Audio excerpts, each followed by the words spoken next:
السلام عليكم. النهارده بقى هعمل معاكم الطحينه باسهل طريقه في البيت، وازاي تطلعوها خام، وازاي كمان تعملوها زي المصانع بالظبط، وكمان هتعملوها بكميه كبيره بدل ما تشتروها من بره باسعار مهوله.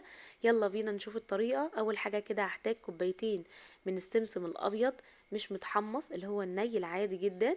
واحتاجت كمان كوبايه من الدقيق الابيض. وهحتاج من كوبايه الا ربع الكوبايه من الزيت. يكون يستحسن اللي هو يكون زيت ذرة او زيت سمسم، بس ما تستخدموش زيت التومين خالص. بعد كده جبت طاسة على النار، حطيت فيها السمسم والدقيق وحمصتهم مع بعض، وهي دي الطحينة الخام. حبيت بقى ان انا اقلبها طحينة مصانع وطعمها يبقى معايا ممتاز جدا ونعلي التست بتاعها. هنزود فول سوداني. الكمية بتبقى قد ايه؟ هنحط كوبايتين لكوبايتين لكوباية. يعني ايه كوباية لكوبايتين لكوبايتين؟ هحتاج كوبايتين من السمسم، كوبايتين من الفول السوداني، كوباية من الدقيق.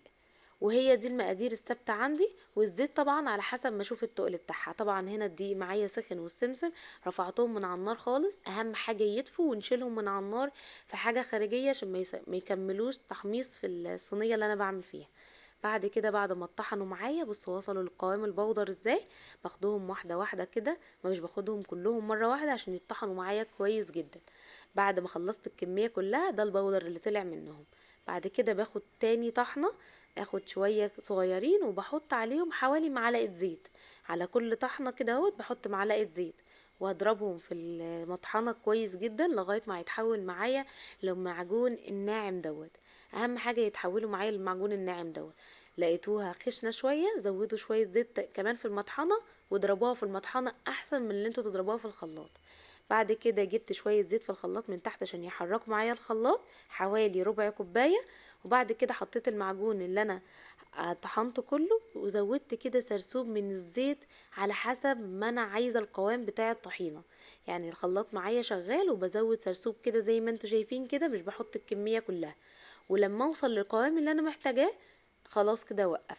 الطحينه معايا خفيفه هزود دي، الطحينه معايا تقيله هزود زيت.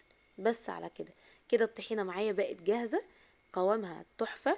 وما تنسوش لما تتحط في التلاجة هتتقل كمان، وكمان هترقد. يعني ايه هترقد؟ يعني لما احطها في التلاجة هلاقي الطحينة فصلت عن الزيت. بعمل ايه؟ بقلب بالمعلقة وبشتغل بيها عادي جدا، مش هتأثر معايا في حاجة. وكده بقت معايا احلى طحينة خام. واشوفكم المرة الجاية على خير يا رب وبألف هنا.